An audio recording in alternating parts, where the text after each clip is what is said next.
आज हाम्रो गम्भीर म्याच चल्नेछ दादे र बाबाको बिचमा।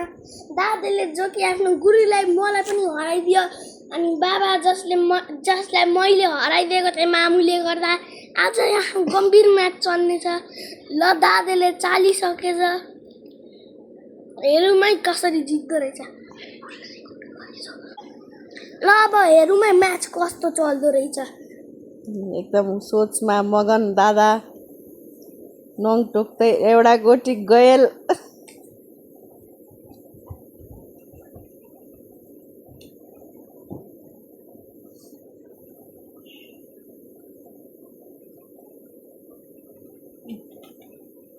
तेरो म्याच फिनिश्ड।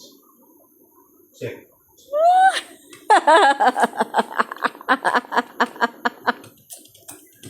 तपाईँ के भन्नुहुन्छ त अयुबजी? ल बाबाले दादेलाई 5 शटमा हराइदिएपछि यो म्याच यही अन्त्य हुन्छ। धन्यवाद धन्यवाद हेर्नको लागि। मन्त्रीले त्यसलाई खाँदैन।